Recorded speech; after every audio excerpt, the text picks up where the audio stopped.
کا بابرکت مہینہ چل رہا ہے۔ اس بابرکت مہینے میں ہمارے آقا دو جہان حضرت محمد صلی اللہ علیہ وسلم کا کیا معمول تھا اور ہمیں اس کے بارے میں کیا کرنا چاہیے۔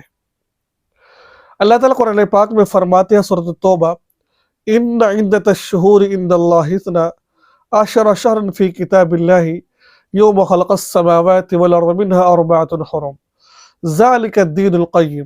قرآن پاک کی پوری آیت ہے، سورۃ توبہ کی یہ آیت ہے، اللہ کمی کو معاف فرمائے۔ اور اس آیت مبارکہ کے اندر میرے اور آپ کے آقا حضرت محمد صلی اللہ علیہ وسلم نے ارشاد فرمایا، قرآن پاک کی آیت کا مفہوم عرض کر رہا ہوں۔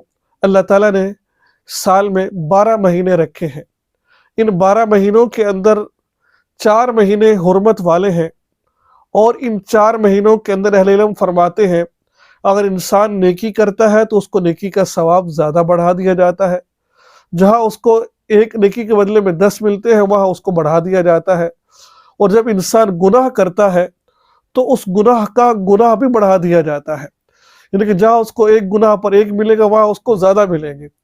تو انسان کو چاہیے کہ اس رجب کے مہینے میں انسان کو گناہوں سے بچنا چاہیے اور نیکی کی طرف انسان کو رغبت کرنی چاہیے، کیونکہ یہ 4 مہینے حرمت والے مہینے ہیں۔ وہ 4 مہینے کون کون سے ہیں؟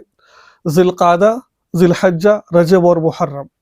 تو رجب کا مہینہ حرمت والے مہینوں میں آتا ہے، اور اس حرمت والے مہینوں کے اندر اللہ کے حبیب صلی اللہ علیہ وسلم کا کیا معمول تھا، اور اہل علم فرماتے ہیں کہ جو انسان ان 4 مہینوں میں عبادت زیادہ کرتا ہے اللہ تبارک و تعالیٰ اس کو سارے سال عبادت کی توفیق عطا فرماتے ہیں۔ تو انسان کو چاہیے جتنا ہو سکے اللہ رب العزت کے سامنے گر گڑائے، اللہ تعالیٰ سے معافی مانگے، اور اپنے گناہوں کی معافی مانگ کر انسان کو چاہیے کہ انسان راہ راست پر آ جاوے۔ حدیث پاک میں آتا ہے، صحابہ کرام فرماتے ہیں، صحابہ کرام رضوان اللہ علیہ اجمعین فرماتے ہیں اللہ کے حبیب صلی اللہ علیہ وسلم رجب کے مہینے میں روزے رکھتے تو یوں لگتا کبھی چھوڑیں گے نہیں، اور ایک حدیث آتا ہے کہ اللہ کے نبی روزے چھوڑتے یوں لگتا روزے رکھیں گے نہیں۔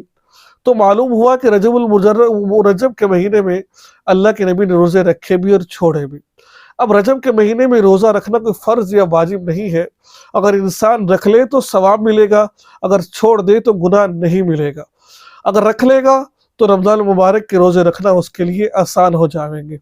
تو انسان کو اپنے طاقت کے مطابق روزے رکھنے بھی چاہیے، اور اگر طاقت نہیں ہے تو روزے چھوڑ بھی سکتا ہے۔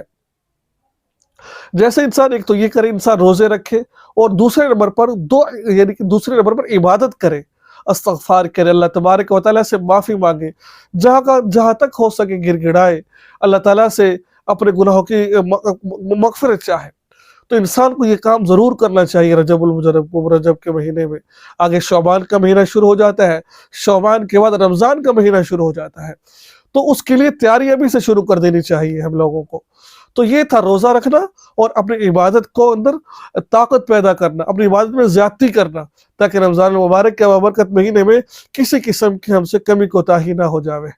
تو اللہ تعالیٰ سے دعا ہے اللہ تبارک و تعالیٰ ہم سب کو اس رجب کے مہینے میں سے قدر کرنے کی توفیق عطا فرماوے، اور ہمیں صحیح معنوں میں رجب کے مہینے میں عبادت کرنے کی توفیق عطا فرمائے۔ السلام علیکم ورحمۃ اللہ وبرکاتہ۔